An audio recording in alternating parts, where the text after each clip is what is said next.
Hello दोस्तों, यहाँ पे आपका पेपर होने वाला है राजस्थान बोर्ड 10th क्लास का विज्ञान विषय का। ओके, तो आप सभी घबराहट के अंदर हैं कि किस प्रकार से मेरा पेपर होगा, मुझे प्रश्न आएंगे या फिर नहीं आएंगे, तो किस प्रकार से प्रश्न एग्ज़ाम के अंदर पुटअप होंगे। तो आज मैं आप सभी के लिए लेके आ चुका हूँ राजस्थान बोर्ड 10th क्लास विज्ञान के very very most important question जो आपको एग्ज़ाम के अंदर सीधा देखने को मिलेंगे। बिल्कुल दोस्तों, ये वीडियो आप सभी के लिए बहुत इंपॉर्टेंट रहने वाली है, तो इसलिए एक थोड़ी सी रिक्वेस्ट है, वीडियो को पूरा देखें ताकि आपको सारी चीज़ें क्लियर हो सके और आप एग्ज़ाम के अंदर अच्छा स्कोर कर सके। यानी आप जो अभी मान रहे हैं कि मेरे 15-20 नंबर आने वाले हैं, तो वो उनके नंबर 20-30 नंबर एक्स्ट्रा बढ़ जाएंगे इस वीडियो को देखने के बाद। ओके, और किस प्रकार से आपको 80 में से 80 नंबर लाने, क्योंकि विज्ञान ऐसा विषय है जिसमें आप 80 में से 80 नंबर आराम से ला सकते हैं। तो ये वीडियो आप सभी के लिए इंपॉर्टेंट है। तो बिना टाइम वेस्ट के वीडियो को शुरू करते हैं। ओके, तो जैसा कि आप सभी जानते हैं कि आपको टाइम मिलने वाला है 2 घंटे 45 मिनट, तो इसका आपको अच्छी तरीके से यूज़ करना है। घबराना नहीं है, सबसे पहले आपको पूरा पेपर देखने की जरूरत नहीं है, जो आते हैं वहीं से स्टार्ट कर लीजिए। जैसे कि हम बात करते हैं सेक्शन ए से, ठीक है, तो सेक्शन ए से आप बिल्कुल स्टार्ट कीजिए, क्योंकि क्वेश्चन का लेवल बहुत ईजी रहेगा और ऑप्शनल क्वेश्चन रहेंगे। ओके, तो पहला क्वेश्चन देखिए यहाँ पे, मनुष्य में वृक्क एक तंत्र का भाग होता है जो किससे संबंधित होता है, तो ये उत्सर्जन से संबंधित होता है। तीसरा ऑप्शन बिल्कुल करेक्ट हो जाएगा। नेक्स्ट क्वेश्चन देखिए, स्वपोषी पोषण के लिए आवश्यक क्या चीज़ है, तो उसके लिए CO2 तथा जल, क्लोरोफिल, सूर्य का प्रकाश, तीनों प्रकाश से ये जरूरी है। जो मैं आपको बता रहा हूँ जो क्वेश्चन है वो यहाँ पे शेखावटी मिशन 100, जैसा कि आप सभी जानते हैं कितना फेमस है 100 मार्क्स के लिए, तो उन्हीं के द्वारा बनाया गया क्वेश्चन है, तो बहुत इंपॉर्टेंट है, तो देख लीजिएगा सभी क्वेश्चन को। ओके, तीसरा क्वेश्चन देखिए, कोशिका विभाजन को प्रेरित करने वाला हार्मोन क्या कहलाता है, तो वो कहलाता है साइटोकाइनिक, साइटोकाइनिक कहलाता है। अब बात करते हैं नेक्स्ट क्वेश्चन की तरफ। नेक्स्ट क्वेश्चन देखिए, तो तंत्रिका कोशिका के मध्य खाली स्थान को क्या कहते हैं, तो उसे हम कहते हैं सिनेप्स। ओके, सिनेप्स जो है इसे कहा जाता है। जो भी क्वेश्चन बता रहा हूँ सारे क्वेश्चन आप कॉपी में नोट डाउन करते जाइए, और आपकी अभी तक पीछे वाली वीडियो नहीं देखी वो भी देखते जाइए, क्योंकि वो भी वीडियो आप सभी के लिए बहुत इंपॉर्टेंट रहने वाली है। अब चलते हैं नेक्स्ट क्वेश्चन की तरफ। 5वां क्वेश्चन देखिए, किसी बिंब का वास्तविक तथा समान साइज का प्रतिबिंब प्राप्त करने के लिए बिंब का उत्तल लेंस के सामने कहाँ रखा जाए, ठीक है, तो उसे जो है हम फोकस दूरी के 2 गुनी दूरी पर रखा जाए, तब हमें जो है वास्तविक और समान साइज का प्रतिबिंब मिलेगा, ठीक है, जब उत्तल लेंस के बात हो। तो प्रकाश के परावर्तन की घटना में आपतन कोण तथा परावर्तन कोण में सही संबंधित क्या रहता है, तो क्या रहता है प्रकाश का परावर्तन और आपतन कोण में जो है आपतन कोण और परावर्तन कोण, जो आपतन कोण का I बराबर R रहता है, ये आपको ध्यान रखना है, ठीक है। नेक्स्ट क्वेश्चन देख पर निम्नलिखित में से कौन सा पद विद्युत परिपथ में विद्युत शक्ति को निरूपित नहीं करता है, तो वो है IR स्क्वायर। IR स्क्वायर जो है विद्युत शक्ति को निरूपित नहीं करता है। बाकी जो भी है जैसे I स्क्वायर, I क्या होता है विद्युत धारा, आप समझ गए आप। ओके, VI और V स्क्वायर बटे R। R का मतलब समझते हो आप, प्रतिरोध होता है, और V का मतलब विभवांतर होता है।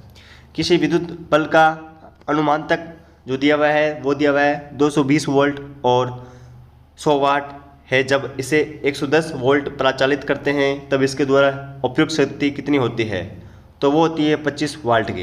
ये न्यूमेरिकल किस प्रकार से हुआ ये भी सारी जानकारी आपको देने वाला हूँ, तो इसलिए वीडियो को एंड तक देखिए।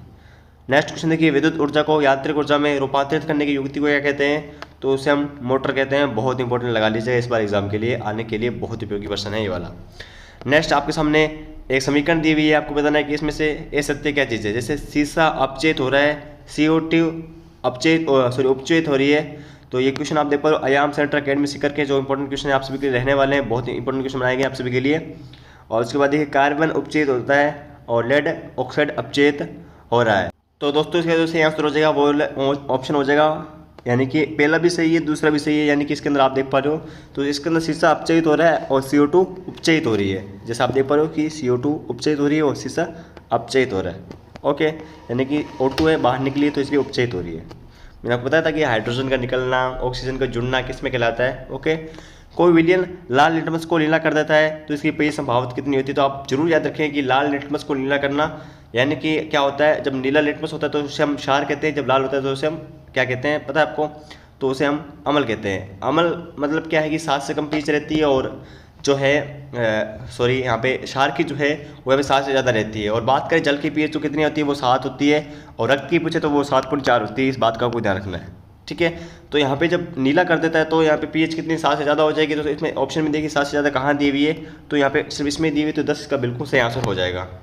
ओके, आई होप इसमें आपको 1 नंबर का क्वेश्चन पक्का आने वाला है, इसका ध्यान रख लीजिए। जो मैंने आपको ये लाइन बताई है, लोहे के फ्राइंग पैन को जंग से बचाने के लिए निम्न में से किस विधि का उपयोग करेंगे? तो हम जो है जिंक की पर चढ़ाकर जो है हम उपयोग में लेंगे और इससे जो है सही हो जाएगा। अब देखें जो नेक्स्ट क्वेश्चन होने वाले हैं वो रेगिस्तान की पूर्ति करने वाले क्वेश्चन हैं सारे। इसके अंदर आप देख पा रहे हो कि पराग नलिका का बीजांड की ओर वृद्धि करना किस प्रकार का उदाहरण है? तो एक रसायन अनुवर्तन का एक प्रकार का उदाहरण हो जाएगा। नेक्स्ट देखिए, पत्तियों में गैसों का आदान प्रदान किसके द्वारा होता है? तो वो रंध्रों के द्वारा होता है। नेक्स्ट, विद्युत धारा का मापन किसके द्वारा किया जाता है? तो एमीटर के द्वारा किया जाता है।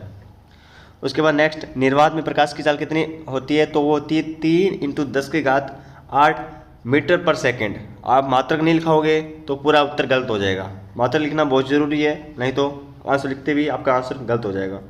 तेंदू की पत्ती का उपयोग किसके जो है बनने से होता है? बनाने में भी किया जाता है। जैसे कि बीड़ी के उपयोग में जो है तेंदू का पत्ता होता है। जैसे आप बीड़ी वगैरह आपने देख रखी होगी, कोई लोग पीते भी हैं तो ऐसे में जो है आपको पता होना चाहिए कि बीड़ी का जो मतलब क्या उपयोग में लिया जाता है? तेंदू की पत्ती का जो उपयोग में लिया जाता है। पेशियों में किसके जमाव के कारण दर्द होता है? तो पेशियों में आपने देखते हो कभी कभी जमाव हो जाता है, क्योंकि आप थोड़ा बहुत गंदे पानी में चलते हो वगैरह, आप जानते हो, तो लैक्टिक अम्ल होता है उसके अंदर, जिसका कारण जो है पेशियों में दर्द होने लग जाता है। कोई मतलब कि बारिश का पानी आपने जो है उससे नहा लिया, इस कारण से।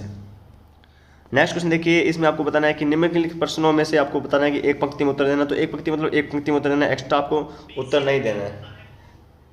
अब चलते हैं नेक्स्ट क्वेश्चन की तरफ। नेक्स्ट क्वेश्चन आप देखो, तीसरा, रक्तदाब मापने वाला यंत्र का नाम लिखना है। तो क्या नाम होता है? अस्फाइगोनोमीटर। ओके, क्या होता है? अस्फाइगोमेनोमीटर। ठीक है। नेक्स्ट क्वेश्चन देखिए, RBC यानी कि लाल रक्त कणिकाएं। ठीक है, RBC और WBC पूछा जाता है आपसे। तो दोस्तों इसका जो सही आंसर हो जाएगा वो हो जाएगा हीमोग्लोबिन। हीमोग्लोबिन के कारण जो है हमारा जो रक्त है वो लाल कलर का दिखाई देता। अगर हीमोग्लोबिन नहीं होता तो हमारा रंग क्या होता? लाल, पीला, हरा, नीला, क्या तो कैसा कैसा होता है। ओके, नेक्स्ट क्वेश्चन देखिए, टिहरी बांध की नदी में बना हुआ है, बहुत इंपॉर्टेंट है। गंगा नदी में जो है टिहरी बांध बना हुआ है। भारत के वाटरमैन के नाम से किसे जाना जाता है? डॉक्टर राजेंद्र सिंह को जो है भारत के वाटरमैन के नाम से जाना जाता है। और बर्डमैन किस नाम से जाना जाता है? सलीम अली को जाना जाता है। सिंपल सा क्वेश्चन है ना, ये बहुत इंपॉर्टेंट है। MRI यानी कि मैग्नेटिक रेजोनेंस इमेजिंग, ये होता है चुंबकीय अनुनाद प्रतिबिंबन। नेक्स्ट क्वेश्चन देख लेते हैं हम।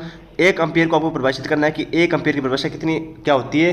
तो इसको आप कर लीजिए इंपॉर्टेंट, क्योंकि ये आपका आने वाला पक्का से पक्का क्वेश्चन। क्या होती है? ध्यान से रट लीजिए मेरे साथ। यदि किसी विद्युत परिपथ यानी कि ये कोई विद्युत परिपथ है कि किसी बिंदु से 1 सेकंड में 1 कूलाम, कितने? 1 सेकंड में 1 कूलाम क्या होता है? आवेश प्रवाहित होता है किसी बिंदु से, मतलब इस बिंदु स्टार्ट होता है, तो उस परिपथ में विद्युत धारा जो है 1 एम्पीयर होगी। तो इसमें एक कितने सेकंड कितना 1 होगा और 1 कूलाम होगा, और एक बिंदु से निश्चित बिंदु से स्टार्ट होगा, तो उसे हम क्या कहते हैं कि 1 एम्पीयर, उसके अंदर जो है विद्युत धारा जो है 1 एम्पीयर होगी। नेक्स्ट क्वेश्चन है, 1 यूनिट यानी कि kWh कितने जूल में होता है? तो कितना होता है? 3 पॉइंट इंटू 6 इंटू 10⁶। आगे जूल लगाना मत बोलना, ना तो आंसर लिखने का कोई फ़ायदा नहीं, नंबर कट होंगे। एक भी नंबर नहीं मिलेगा, ऐसे नहीं आधा नंबर मिलेगा, कुछ भी नहीं मिलेगा। 2 संश्लेषित सूचकों के नाम लिखिए, क्या होते हैं? मेथिल ऑरेंज और फिनोल्फिन। नेक्स्ट क्वेश्चन देखिए, बेकिंग पाउडर किसे कहते हैं? तो बेकिंग पाउडर खाने का सोडा व टार्ट्रिक अम्ल के मिश्रण के बेकिंग पाउडर कहते हैं। और पेयजल को जीवाणु रहित बनाने के लिए किसका उपयोग किया जाता है? तो विरंजक चूर्ण। फॉर्मूला आप याद कर लीजिए, CaOCl2, कैल्शियम ऑक्साइड क्लोराइड। ठीक है। नेक्स्ट क्वेश्चन जो भी, नेक्स्ट क्वेश्चन आप देखो खंड बे के कि प्लेटलेट्स द्वारा अनुरक्षण किसके द्वारा होता है? तो शरीर में रक्तस्राव होने के कारण प्लेटलेट्स कोशिकाएं जो है थके लगे स्थान पर जाल बनाकर रुधिर का थक्का बना देती है, जिससे रक्तस्राव बंद हो जाता है। यानी कि हमें कहीं चोट लग जाती है तो वहाँ पे आप देख पा रहे हो कि कुछ प्रकार से एक प्रकार का जो है थक्का सा बन जाता है। तो ये क्या करता है कि खून बाहर नहीं आने देता, इसी को हम प्लेटलेट्स कहते हैं। हमारी रक्षा करता है, हमारे खून को बाहर नहीं निकलने देता। चलते हैं नेक्स्ट क्वेश्चन के बारे में। आणविक जातिवर्त को समझाइए। तो इस प्रकार से इसका आंसर रहेगा, एक बार आप देख लीजिए इसी प्रकार से। जैव नवीनीकरण कैसे कहते हैं? तो वे पदार्थ जो जैविक प्रक्रम द्वारा अपघटित हो जाते हैं उसे जैव नवीनीकरण, और अजैव नवीनीकरण किसे कहते हैं? जो जैविक प्रक्रम द्वारा अपघटित नहीं होते हैं। इस बात का आपको ध्यान रखना है। और इसके एक उदाहरण जो है मुझे कमेंट में बताइए कि देखते कौन सही जवाब देता है। एक संकर लक्षण प्ररोप का अनुपात 3:1 होता है, और द्विसंकर का कितना होता है? 9:3:1। इसमें पूरी विधि भी पूछी जा सकती है, और इस प्रकार से अगर सीधा अनुपात पूछा जाए तो अनुपात आपको रट्टा मार लेना है। ओके, सलेन का अपोत्तर नियम बहुत इंपॉर्टेंट है, तो ये क्वेश्चन आपका आने वाला है। क्या होता है? sin I/sin आर बराबर स्थिरांक, सीधा ये भी लिख दोगे तो भी आपको पूरा नंबर मिलेगा। फॉर्मूला लिख दो, कोई दिक्कत वाली बात नहीं है।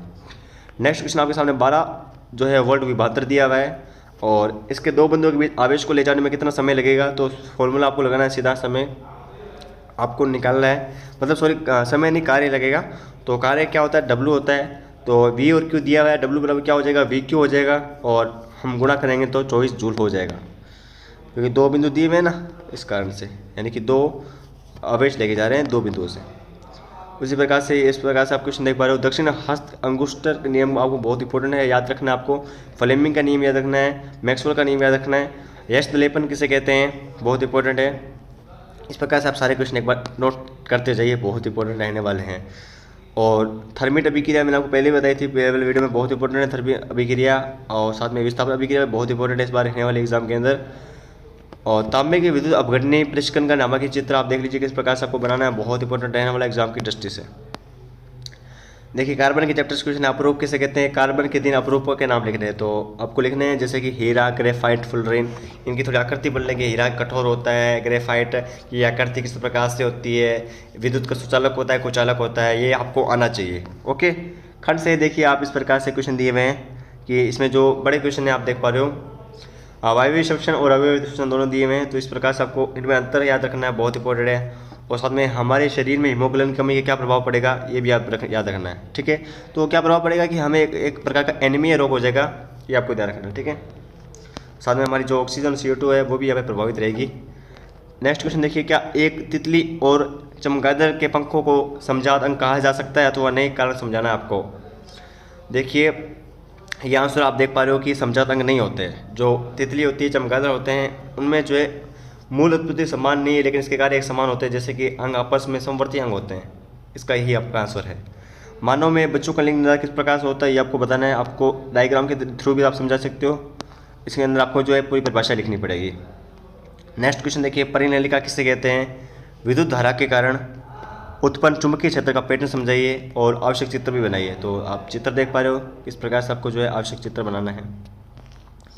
नेक्स्ट क्वेश्चन देख पा रहे हो, विद्युत मोटर किस प्रकार जिक्र सिद्धांत पे कार्य करता है, बहुत इंपॉर्टेंट है विद्युत मोटर, बिल्कुल याद करके जाए। डायग्राम मैं आपको दिखा देता हूँ, 2-3 बार बना के देखें। जैसे आप देख पा रहे हो यहाँ पे N और S प्रकार की चुंबक बनाई गई है, ठीक है। इस प्रकार से आप देख पा रहे हो कि आपके किस प्रकार से विद्युत मोटर है, यहाँ पे बैटरी लगाई गई है, यहाँ पे K कुंजी आप देख पा रहे हो, ब्रश इसके अंदर आप देख पा रहे हो, ठीक है। नेक्स्ट क्वेश्चन, उन वियोजन अभिकरणों का एक समीकरण लिखिए जिसमें ऊष्मा, प्रकाश और विद्युत रूप के प्रदान की जाती है। इसी प्रकार से अथवा में भी है, जब लोहे की कील को कॉपर सल्फेट के विलयन में डुबाया जाता है तो विलयन का रंग क्यों बदल जाता है। ओके, यानी छोटे छोटे क्वेश्चन आने वाले हैं, क्योंकि टाइम की बहुत कमी है, तो आप देख पा रहे हो कि बड़े क्वेश्चन आने वाले हैं, मतलब बड़े बड़े लिखने हैं, ऐसा नहीं छोटे क्वेश्चन आने वाले हैं। तंत्रिका कोशिका न्यूरॉन की संरचना समझाइए, न्यूरॉन के कार्य लिखिए, न्यूरॉन का नामक चित्र बनाइए, न्यूरॉन तंत्रिका तंत्र की कार्यात्मक और सकारात्मक कहिए, इसे आपको बताना है। तो आंसर आप देख पा रहे हो, नोट करते जाइए।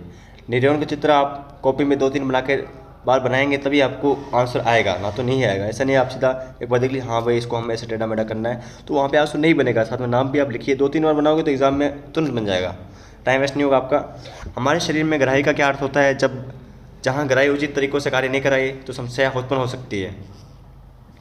नेक्स्ट क्वेश्चन देख पा रहे हो आप, अनैच्छिक क्रियाओं और प्रतिवर्ती क्रियाओं में अंतर लिखिए।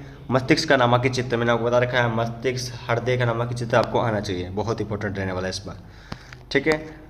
और अब बात करते हैं 23 नंबर क्वेश्चन जो आपके दर्पण से है। गोलीय लेंस बहुत इंपॉर्टेंट है, गोलीय दर्पण बहुत इंपॉर्टेंट है, चिन्ह परिपाटी आपके लिए, और लेंस का सूत्र भी आना चाहिए आपको, ठीक है। लेंस अवधान का सूत्र लिखना है आपको।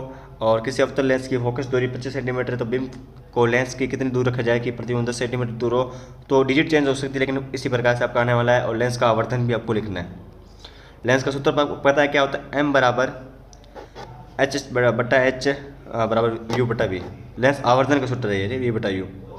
ओके, साथ में ये भी लिखना है कि H क्या है, ठीक है, छोटा H क्या है, बड़ा H क्या है, इस प्रकार सारे आपको लिखना है। ऐसा नहीं है कि आप बस लिखते जाएं ये हो गया, ऐसा नहीं होता, नंबर कटेंगे, ध्यान रखना। ऋणात्मक चिन्ह ये दर्शाता है प्रतिबिंब सीधा व आभासी है। फिर प्रकाश का परावर्तन किसे कहते हैं, परावर्तन के नियम लिखने हैं, गोलीय दर्पण के आपको उपयोग लिखने हैं। फिर देखिए भर्जन किसे कहते हैं, समीकरण लिखना है। धातु निष्कर्षण की विद्युत अपघटनी आपको सचित्र समझानी है। तो दोस्तों आप चित्र देख पा रहे हो। अब अंतिम क्वेश्चन है तो देख लीजिए, कोई धातु यौगिक ए तनु हाइड्रोक्लोरिक अम्ल के साथ अभिक्रिया कर लेता है तो बुदबुदाहट के साथ गैस उत्पन्न होती है, तो जलती हुई मोमबत्ती को बुझा देती है। धातु यौगिक ए और गैस का नाम बताते हुए पूर्ण अभिक्रिया को संतुलित करके रासायनिक समीकरण आपको लिखनी है। तो आप देख पा रहे हो पूरी समीकरण।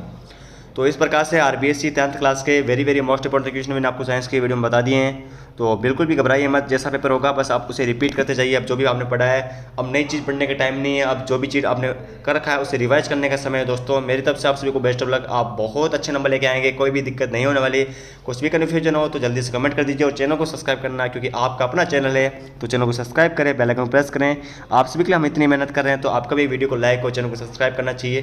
तो अब बात करते हैं पीडीएफ किस प्रकार से डाउनलोड करनी। दोस्तों जैसे कि आप सभी जानते हैं कि आपके आरबीएससी बोर्ड के जितने भी एग्जाम्स हैं उनमें बहुत कम समय रह चुका है, तो आप अपनी क्लास ऐप से सभी सब्जेक्ट के वेरी मोस्ट इंपॉर्टेंट क्वेश्चन, जो सिलेक्टेड क्वेश्चन है जो एग्जाम के अंदर आने वाले हैं, वो आप जो है 95% ऑफ चल रहा है अभी, डाउनलोड कर सकते हो अपनी क्लास ऐप को, जहां आपको 99 में पूरी कंप्लीट पीडीएफ मिलेगी सिलेक्टेड क्वेश्चन की, जो बहुत इंपॉर्टेंट एग्जाम की दृष्टि से है। और अभी इस ऑफर का फायदा जरूर उठाएं और अपने एग्जाम के अंदर 90% नंबर का लक्ष्य करें और उसे प्राप्त करें। दोस्तों इस पीडीएफ को पाने का बहुत सिंपल तरीका है। सबसे पहले आपको गूगल पे सर्च करना है, वहाँ पे लिखना है ज्ञानalert.com, जैसे आप लिखा हुआ है। जैसे आप लिखोगे तो आपको पहले लिंक मिलेगा, इस पर क्लिक करना है, फिर आपको इस प्रकार का होम पेज दिखाई दे जाएगा। तो आपको थोड़ा सा स्क्रॉल करना है, फिर आपको जो है यहाँ पे 10वीं क्लास का पूरा कंप्लीट पेपर मिल जाएगा, जो इंग्लिश विषय का पूरी पीडीएफ मिल जाएगी आपको। तो यहाँ से बिल्कुल आप डाउनलोड कर सकते हो, साथ में सभी सब्जेक्ट का आपको डाउनलोड कर सकते हो। बहुत ही इंपॉर्टेंट वेबसाइट आप सभी रहने वाले हैं, साथ में सभी आंसर भी आपको इस वेबसाइट में मिल जाएंगे। कोई भी दिक्कत हो तो कमेंट कर दें और चैनल को सब्सक्राइब करके वीडियो को लाइक और शेयर कर दीजिए। और अपनी क्लास से जो है इस ऑफर का फायदा मत बोलना, 99 रुपये में आपको सिर्फ पीडीएफ मिल रही है। तो जल्दी से आप अपनी क्लास ऐप को डाउनलोड कर लीजिएगा।